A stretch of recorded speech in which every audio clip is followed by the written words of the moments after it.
ಇವತ್ತು ನಾವು ಚರ್ಚಿಸಿರುವ ವಿಷಯ ಗಾಯತ್ರಿ ಮಂತ್ರ. ಆ, ಬಹುತೇಕರಿಗೆ ಇದೊಂದು ಪ್ರಾರ್ಥನೆ ಅಥವಾ ಧಾರ್ಮಿಕ ಶ್ಲೋಕ ಅಂತ ಅಷ್ಟೇ ಪರಿಚಯ ಇರುತ್ತೆ.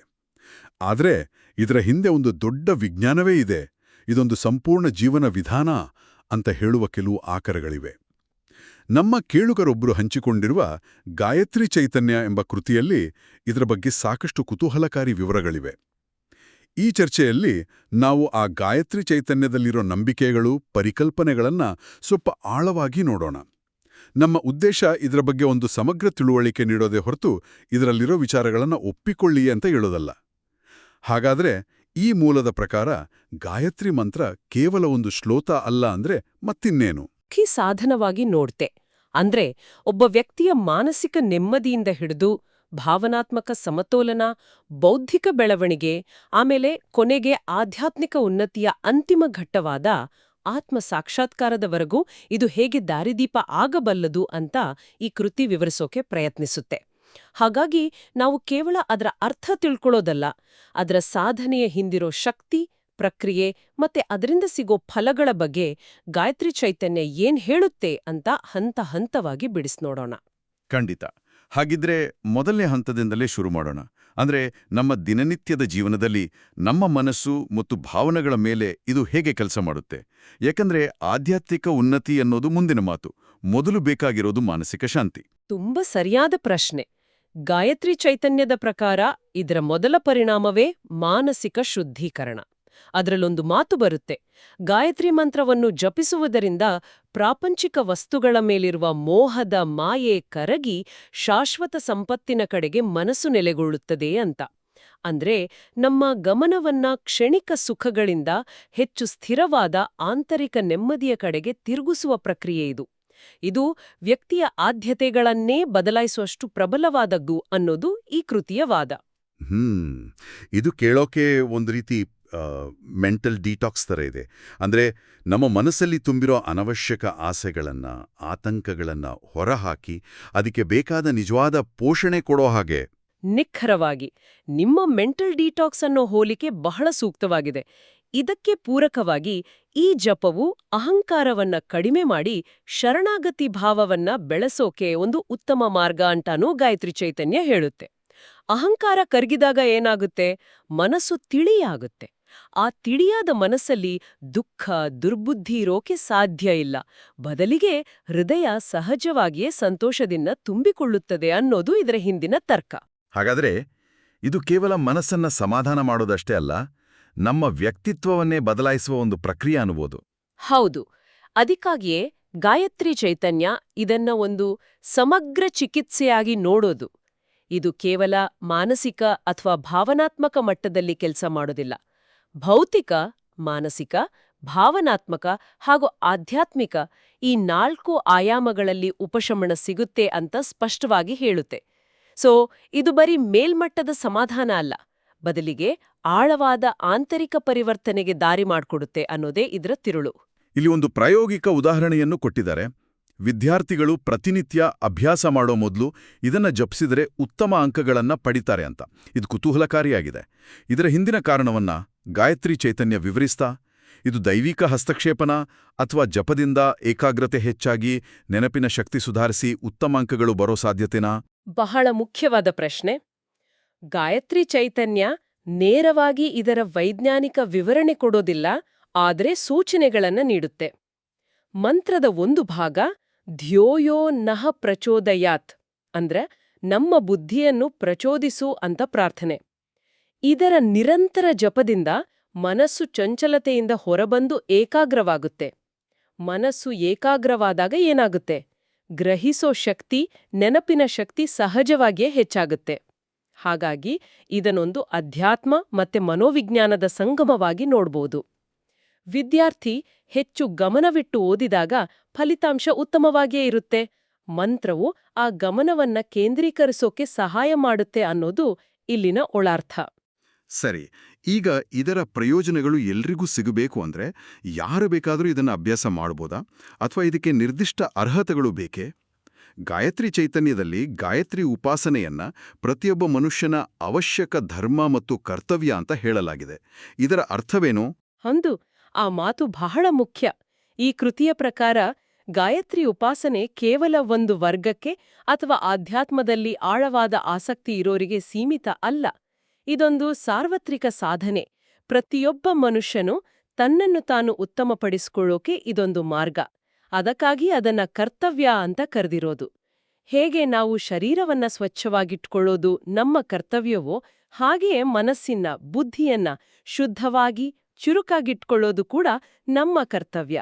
ಗಾಯತ್ರಿ ಸಾಧನೆ ಆ ಕರ್ತವ್ಯವನ್ನ ಪೂರೈಸೋ ಒಂದು ದಾರಿ ಅನ್ನೋದು ಗಾಯತ್ರಿ ಚೈತನ್ಯದ ನಿಲುವು. ಈ ಸಾಧನೆಯ ಹಾದಿಯಲ್ಲಿ ಒಬ್ರಿಗೆ ಮಾರ್ಗದರ್ಶನ ಬೇಕಾಗುತ್ತಾ ಅಥವಾ ತಾವಾಗಿಯೇ ಶುರು ಮಾಡಬಹುದಾ? ಯಾಕೆಂದ್ರೆ ಗುರುವಿನ ಶ್ರೀರಕ್ಷೆ ಮತ್ತು ದೀಕ್ಷೆಯಂಥ ಮಾತುಗಳು ಇಲ್ಲಿವೆ. ಖಂಡಿತವಾಗಿಯೂ ಮಾರ್ಗದರ್ಶನದ ಮಹತ್ವವನ್ನ ಗಾಯತ್ರಿ ಚೈತನ್ಯ ಒತ್ತಿ ಹೇಳುತ್ತೆ. ಇದ್ರಲ್ಲಿ 2 ಅಂಶಗಳಿವೆ. ಒಂದು, ಗಾಯತ್ರಿ ಮಂತ್ರೋಪಾಸಕರೊಂದಿಗೆ ಸದಾ ಗುರುವಿನ ಶ್ರೀರಕ್ಷೆ ಸ್ಥಾಪಿತವಾಗಿರುತ್ತದೆ. ಇದು ಒಂದು ರೀತಿ ಮಾನಸಿಕ ಧೈರ್ಯ, ಒಂದು ರಕ್ಷಣೆಯ ಭಾವ. ಇನ್ನೊಂದು ಹೆಚ್ಚು ತಾಂತ್ರಿಕವಾದದ್ದು. ಗಾಯತ್ರಿ ಚೈತನ್ಯದ ಪ್ರಕಾರ ಗಾಯತ್ರಿ ಮಂತ್ರ ಅನ್ನೋದು ಕೇವಲ ಶಬ್ದ ಅಲ್ಲ, ಅದು ಸೂಕ್ಷ್ಮ ತರಂಗಗಳ ಒಂದು ಅದ್ಭುತ ರಹಸ್ಯ. ಒಂದ್ ನಿಮಿಷ, ಈ ಸೂಕ್ಷ್ಮ ತರಂಗಗಳು ಅಂದ್ರೇನು? ಗಾಯತ್ರಿ ಚೈತನ್ಯ ಇದನ್ನ ಹೇಗೆ ವಿವರಿಸುತ್ತೆ? ಇದು ನಾವು ಸೈಮ್ಯಾಟಿಕ್ಸ್ ಅಥವಾ ಧ್ವನಿ ತರಂಗಗಳು ಭೌತಿಕ ವಸ್ತುವಿನ ಮೇಲೆ ಪರಿಣಾಮ ಬೀರೋ ಹಾಗೇನಾ, ಅಥವಾ ಇದಕ್ಕೂ ಮೀರಿದ ಆಧ್ಯಾತ್ಮಿಕ ಕಲ್ಪನೆನಾ? ಇದು ಆಧ್ಯಾತ್ಮಿಕ ಕಲ್ಪನೆಯೇ. ಇಲ್ಲಿ ತರಂಗಗಳನ್ನ ಭೌತಿಕ ಉಪಕರಣಗಳಿಂದ ಅಳೆಯೋಕೆ ಸಾಧ್ಯ ಇಲ್ಲ. ಬದಲಿಗೆ ಅವು ಪ್ರಜ್ಞೆಯ ಮಟ್ಟದಲ್ಲಿ ಕೆಲಸ ಮಾಡೋ ಶಕ್ತಿಯ ತರಂಗಗಳು. ಪ್ರತಿಯೊಂದು ಅಕ್ಷರ, ಅದರ ಉಚ್ಚಾರಣೆ, ಅದರಿಂದ ಉಂಟಾಗೋ ಕಂಪನ, ಇವೆಲ್ಲವೂ ಸಾಧಕನ ಸೂಕ್ಷ್ಮ ಶರೀರದ ಮೇಲೆ ಪರಿಣಾಮ ಬೀರುತ್ತೆ. ಈ ರಹಸ್ಯವನ್ನ ಸ್ವಂತ ಪ್ರಯತ್ನದಿಂದ ಅರ್ಥ ಮಾಡ್ಕೊಳ್ಳೋದು ಕಷ್ಟ.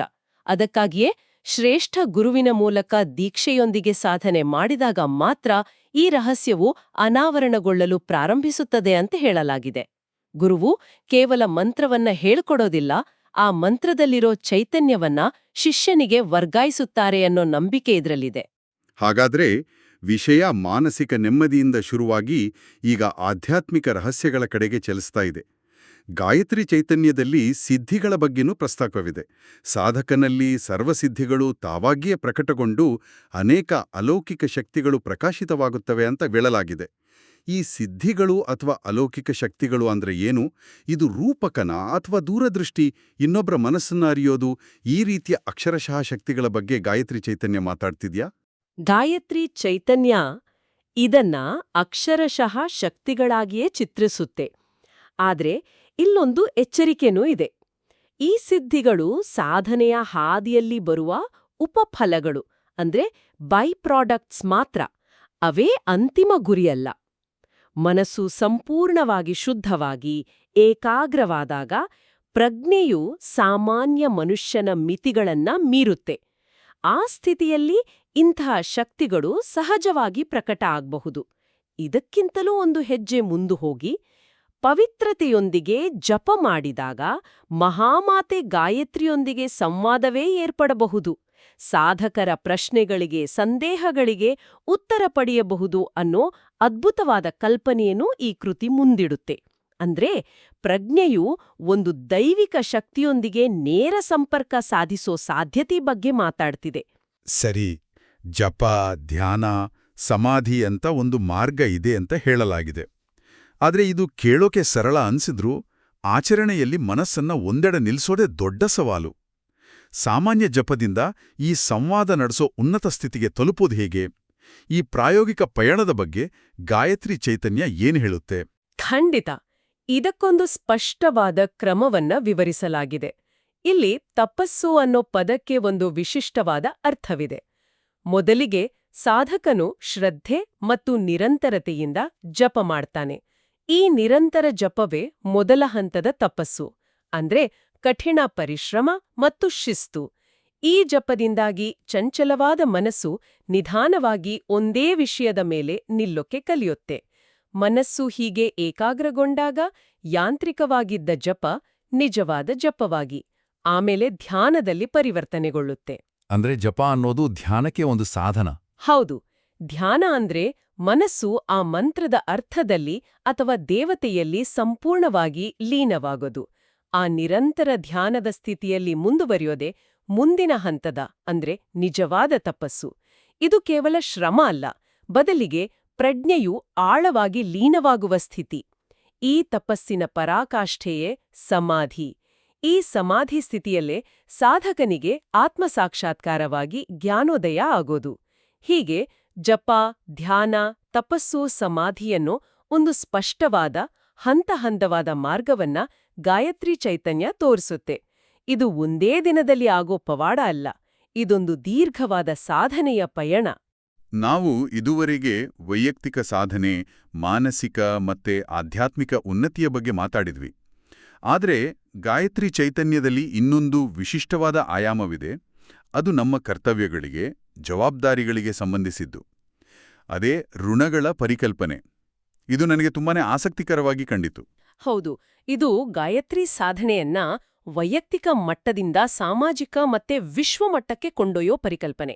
ಗಾಯತ್ರಿ ಚೈತನ್ಯದ ಪ್ರಕಾರ ಪ್ರತಿಯೊಬ್ಬ ಮನುಷ್ಯನೂ 4 ಪ್ರಮುಖ ಋಣಗಳೊಂದಿಗೆ ಅಂದ್ರೆ ಸಾಲಗಳೊಂದಿಗೆ ಹುಟ್ಟಿರ್ತಾನೆ. ಗಾಯತ್ರಿ ಮಂತ್ರದ ಮೂಲಕ ಈ 4 ಋಣಗಳನ್ನ ತೀರಿಸಬಹುದು ಅಂತ ಹೇಳಲಾಗಿದೆ. ಆ 4 ಋಣಗಳು ಯಾವುವು ಮತ್ತೆ ಅವುಗಳನ್ನ ಮಂತ್ರದ ಮೂಲಕ ತೀಸೋದು ಹೇಗೆ? ಮೊದಲನೆಯದು ದೇವಋಣ.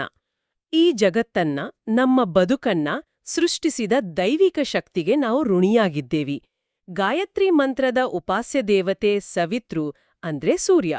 ಸೂರ್ಯ ಹೇಗೆ ಜಗತ್ತಿಗೆ ಬೆಳಕು, ಶಕ್ತಿ ಕೊಡ್ತಾನೋ ಹಾಗೆ ಆ ದೈವಿಕ ಚೈತನ್ಯಕ್ಕೆ ಕೃತಜ್ಞತೆ ಸಲ್ಲಿಸ್ತಾ ಧ್ಯಾನ ಮಾಡೋದ್ರಿಂದ ದೇವಋಣ ತೀರುತ್ತೆ. ಎರಡನೆಯದು ಋಷಿಋಣ. ನಮಗೆ ಜ್ಞಾನವನ್ನ, ಈ ಮಂತ್ರವನ್ನ ನೀಡಿದ ಋಷಿಗಳಿಗೆ ನಾವು ಋಣಿಯಾಗಿದ್ದೇವೆ. ಮಂತ್ರವನ್ನ ಕೇವಲ ಯಾಂತ್ರಿಕವಾಗಿ ಜಪಿಸದೆ ಅದರ ಅರ್ಥವನ್ನ ತಿಳಿದು ಆ ಜ್ಞಾನವನ್ನ ನೀಡಿದ ಋಷಿಗಳಿಗೆ ಕೃತಜ್ಞತಾ ಭಾವನೆದಿಂದ ಜಪಿಸೋದ್ರಿಂದ ಋಷಿಋಣ ತೀರುತ್ತೆ. ಹಾಗಾದ್ರೆ ಇದು ಕೇವಲ ಪಠಣ ಅಲ್ಲ, ಬದಲಿಗೆ ಕೃತಜ್ಞತಾಪೂರ್ವಕವಾದ ಅಭ್ಯಾಸ. ಮೊದಲನೇದು ಸೃಷ್ಟಿಯ ಮೂಲಕ್ಕೆ ಕೃತಜ್ಞತೆ, ಎರಡನೇದು ಜ್ಞಾನದ ಮೂಲಕ್ಕೆ ಕೃತಜ್ಞತೆ. ಇನ್ನು ಮೂರನೇ ಮತ್ತು ನಾಲ್ಕನೆಯ ಋಣಗಳು. ಮೂರನೇದು ಪಿತೃಋಣ. ನಮಗೆ ಜನ್ಮ ನೀಡಿದ ತಂದೆ ತಾಯಿ ಮತ್ತೆ ನಮ್ಮ ಪೂರ್ವಜರಿಗೆ ನಾವು ಋಣಿಯಾಗಿದ್ದೇವಿ. ಈ ಋಣವನ್ನ ತೀರ್ಸೋಕೆ ಕೇವಲ ಶ್ರಾದ್ದದಂತಹ ಕರ್ಮಗಳು ಮಾತ್ರ ಅಲ್ಲ, ಗಾಯತ್ರಿ ಮಂತ್ರದ ಮೂಲಕ ಸದ್ಬುದ್ಧಿಯನ್ನ ಪಡೆದು ಸನ್ಮಾರ್ಗದಲ್ಲಿ ನಡೆಯೋದೇ ಶ್ರೇಷ್ಠ ಮಾರ್ಗ. ನಮ್ಮ ಉತ್ತಮ ನಡವಳಿಕೆ, ಸಾರ್ಥಕ ಬದುಕು, ಅದೇ ನಾವು ನಮ್ಮ ಹಿರಿಯರಿಗೆ ಸಲ್ಲಿಸೋ ನಿಜವಾದ ಗೌರವ. ಇದ್ರಿಂದ ಪಿತೃಋಣದಿಂದ ಮುಕ್ತರಾಗ್ಬೋದು. ಮತ್ತು ಕೊನೆಯದಾಗಿ ನಾಲ್ಕನೆಯದು ಸಮಾಜದ ಋಣ. ಇದು ತುಂಬಾ ವಿಭಿನ್ನವಾದ ಯೋಚನೆ. ಸಾಮಾನ್ಯವಾಗಿ ಪ್ರಾರ್ಥನೆ ಅನ್ನೋದು ವೈಯಕ್ತಿಕ ಬೇಡಿಕೆ ಅಥವಾ ವೈಯಕ್ತಿಕ ಮುಕ್ತಿಗಾಗಿ ಅನ್ಕೋತೀವಿ. ಆದರೆ ಇಲ್ಲಿ ವೈಯಕ್ತಿಕ ಸಾಧನೆಯ ಸಮಾಜ ಸೇವೆ ಆಗ್ತಿದೆ. ಇದು ಹೇಗೆ ಸಾಧ್ಯ? ನಿಮ್ಮ ಪ್ರಶ್ನೆಯೇ ಈ ಪರಿಕಲ್ಪನೆಯ ಸೌಂದರ್ಯವನ್ನ ತೆರೆದಿಡತ್ತೆ. ಮಂತ್ರದಲ್ಲಿ ಧ್ಯೋಯೋ ನಃ ಪ್ರಚೋದಯಾತ್ ಅನ್ನೋ ಸಾಲಿದೆ. ಇಲ್ಲಿ ನಃ ಅನ್ನೋ ಪದ ಬಳಸಲಾಗಿದೆ. ಸಂಸ್ಕೃತದಲ್ಲಿ ನಃ ಅಂದ್ರೆ ನಮ್ಮ ಅಥವಾ ನಮ್ಮೆಲ್ಲರ, ಮಮ ಅಂದ್ರ ನನ್ನ. ಮಂತ್ರವು ನನ್ನ ಬುದ್ಧಿಯನ್ನ ಪ್ರಚೋದಿಸು ಅಂತ ಕೇಳೋದಿಲ್ಲ, ಬದಲಿಗೆ ನಮ್ಮೆಲ್ಲರ ಬುದ್ಧಿಯನ್ನ ಪ್ರಚೋದಿಸು ಅಂತ ಕೇಳ್ಕೊಳ್ಳತ್ತೆ. ಇದು ಕೇವಲ ಸಾಧಕನಿಗೆ ಮಾತ್ರವಲ್ಲ, ಸಮಸ್ತ ಲೋಕಕ್ಕೆ ಸದ್ಬುದ್ಧಿಯನ್ನ ಕರುಣಿಸು ಅಂತ ಮಾಡೋ ಪ್ರಾರ್ಥನೆ. ಇದು ಅದ್ಭುತವಾದ ಒಳನೋಟ. ಅಂದ್ರೆ ಪ್ರತಿ ಬಾರಿ ಈ ಮಂತ್ರವನ್ನ ಜಪಿಸಿದಾಗ ಸಾಧಕನು ತನಗಾಗಿ ಮಾತ್ರವಲ್ಲದೆ ಇಡೀ ಸಮಾಜದ, ಇಡೀ ಜಗತ್ತಿನ ಒಳಿತಿಗಾಗಿ ಪ್ರಾರ್ಥಿಸ್ತಾನೆ. ಈ ಒಂದು ಸಣ್ಣ ಪದ ನಃ ಇಡೀ ಮಂತ್ರದ ದೃಷ್ಟಿಕೋನವನ್ನೇ ಬದಲಾಯಿಸಿಬಿಡುತ್ತೆ. ನಿಖರವಾಗಿ ಇದೊಂದು ವಿಶ್ವಮಾನವ ಪ್ರಾರ್ಥನೆ. ಹೀಗೆ ಸಮಸ್ತ ಸಮಾಜದ ಒಳಿತಿಗಾಗಿ ಪ್ರಾರ್ಥಿಸೋದ್ರಿಂದ ಸಮಾಜದ ಋಣವೂ ತೀರುತ್ತೆ. ಹೀಗಾಗಿ ಗಾಯತ್ರಿ ಸಾಧನೆಯನ್ನ ಗಾಯತ್ರಿ ಚೈತನ್ಯವು ಕೇವಲ ವೈಯಕ್ತಿಕ ಮುಕ್ತಿಗಾಗಿ ಇರೋ ಸಾಧನವಾಗಿ ನೋಡದೆ, ದೇವತೆಗಳು, ಋಷಿಗಳು, ಪಿತೃಗಳು ಮತ್ತೆ ಸಮಾಜದ ಕಡೆಗಿನ ನಮ್ಮ ಕರ್ತವ್ಯಗಳನ್ನ ಪೂರೈಸೋ ಒಂದು ಸಮಗ್ರ ಮಾರ್ಗವಾಗಿ ಚಿತ್ರಿಸಿದೆ. ವೈಯಕ್ತಿಕ ಸಾಧನೆ ಸಾಮಾಜಿಕ ಜವಾಬ್ದಾರಿಯೊಂದಿಗೆ ಹೇಗೆ ಬೆಸೆದುಕೊಂಡಿದೆ ಅನ್ನೋದಕ್ಕೆ ಇದೊಂದು ಅತ್ಯುತ್ತಮ ಉದಾಹರಣೆ. ಹಾಗಾದ್ರೆ ಈ ಎಲ್ಲ ಚರ್ಚೆಯ ಸಾರಾಂಶವನ್ನ ನೋಡೋದಾದ್ರೆ, ಗಾಯತ್ರಿ ಚೈತನ್ಯದಲ್ಲಿ ವಿವರಿಸಿದಂತೆ ಗಾಯತ್ರಿ ಮಂತ್ರ ಕೇವಲ ಒಂದು ಶ್ಲೋಕ ಅಲ್ಲ, ಅದು ಜೀವನದ ಪ್ರತಿಯೊಂದು ಹಂತಕ್ಕೂ ಸ್ಪಂದಿಸೋ ಒಂದು ಸಮಗ್ರ ಸಾಧನ. ವಿದ್ಯಾರ್ಥಿಯ ಅಂಕಗಳನ್ನು ಸುಧಾರಿಸೋದ್ರಿಂದ ಹಿಡಿದು ಮಾನಸಿಕ ಶಾಂತಿಯನ್ನು ನೀಡೋದು, ನಮ್ಮ ಕರ್ತವ್ಯಗಳಾದ 4 ಋಣಗಳನ್ನು ತೀರೋದು ಮತ್ತು ಕೊನೆಗೆ ಆತ್ಮಸಾಕ್ಷಾತ್ಕಾರದ ಉತ್ತುಂಗಕ್ಕೆ ಏರುವವರೆಗೂ ಇದರ ಪ್ರಭಾವವಿದೆ ಅನ್ನೋದನ್ನ ಈ ಕೃತಿಯ ಒಳನೋಟಗಳು ಸಾರುತ್ತವೆ. ಹೌದು. ಕೊನೆಯದಾಗಿ ಕೇಳುಗಲಿಗೆ ಒಂದು ಆಲೋಚನೆಯನ್ನ ಬಿಟ್ಟು ಹೋಗೋದಾದ್ರೆ, ಗಾಯತ್ರಿ ಚೈತನ್ಯದಲ್ಲಿ ಗಾಯತ್ರಿ ಪುರಾಣದ ಒಂದು ಶ್ಲೋಕವನ್ನ ಉಲ್ಲೇಖಿಸಲಾಗಿದೆ. ಯಾವ ನಿಜ ಬ್ರಾಹ್ಮಣನು ಅಂದ್ರೆ ಜ್ಞಾನಿಯು ಗಾಯತ್ರಿಯ ಒಂದು ಅಕ್ಷರವನ್ನಾದ್ರೂ ಸಿದ್ಧಿ ಮಾಡ್ಕೊಳ್ಳುವನೋ ಅವನು ವಿಷ್ಣು, ಮಹೇಶ, ಬ್ರಹ್ಮ, ಸೂರ್ಯ, ಚಂದ್ರ ಮತ್ತು ಅಗ್ನಿಯರೊಂದಿಗೆ ಸ್ಪರ್ಧಿಸಲು ಶಕ್ತನಾಗುವನು ಅಂತ ಹೇಳುತ್ತೆ ಆ ಶ್ಲೋಕ. ಇಲ್ಲಿ ಸ್ಪರ್ಧೆ ಅನ್ನೋದು ಅಕ್ಷರಶಃ ಯುದ್ಧ ಅಲ್ಲ, ಬದಲಿಗೆ ಅವರ ಶಕ್ತಿಗೆ ಸಮಾನವಾದ ಶಕ್ತಿಯನ್ನ ಪಡಿತಾನೆ ಅನ್ನೋ ಅರ್ಥ. ಇದು ಮಂತ್ರದ ಶಕ್ತಿಯ ಬಗ್ಗೆ ಇರೋ ಅಪಾರ ನಂಬಿಕೆಯನ್ನ ತೋರಿಸುತ್ತೆ. ಖಂಡಿತ. ಗಾಯತ್ರಿ ಚೈತನ್ಯವು ಗಾಯತ್ರಿ ಮಂತ್ರವನ್ನ ಕೇವಲ ಪ್ರಾರ್ಥನೆ ಅಂದದೆ ಪ್ರತಿಯೊಂದು ಅಕ್ಷರದಲ್ಲೂ ಅದರ ಧ್ವನಿಯ ಕಂಪನದಲ್ಲೂ ಅಪಾರ ಶಕ್ತಿಯನ್ನ ತುಂಬಿರೋ ಒಂದು ಚೈತನ್ಯ ತಂತ್ರಜ್ಞಾನವಾಗಿ ಅಂದ್ರೆ ಟೆಕ್ನಾಲಜಿ ಆಫ್ ಕಾನ್ಷಿಯಸ್ನೆಸ್ ಆಗಿ ನೋಡುತ್ತೆ. ಇದು ನಮಗೆ ಒಂದು ದೊಡ್ಡ ಪ್ರಶ್ನೆಯನ್ನ ಕೇಳುತ್ತೆ. ನಾವು ದಿನನಿತ್ಯ ಬಳಸೋ ಶಬ್ದಗಳು, ನಾವು ಯೋಚಿಸೋ ಆಲೋಚನೆಗಳು ಮತ್ತೆ ನಾವು ಪಠಿಸೋ ಮಂತ್ರಗಳಲ್ಲಿ ನಮಗೆ ತಿಳಿಯದ ಅಡಗಿರುವ ಸುಪ್ತ ಶಕ್ತಿ ಇದೆಯಾ? ಹಾಗಿದ್ರೆ ಆ ಶಕ್ತಿಯನ್ನ ನಾವು ಹೇಗೆ ಅರ್ಥ ಮಾಡ್ಕೊಂಡು ಬೆಳೆಸ್ಕೊಳ್ಬೋದು? ಈ ಪ್ರಶ್ನೆಯೊಂದಿಗೆ ಕೇಳುಗರು ತಮ್ಮ ಆಲೋಚನೆಯನ್ನ ಮುಂದುವರಿಸಬಹುದು.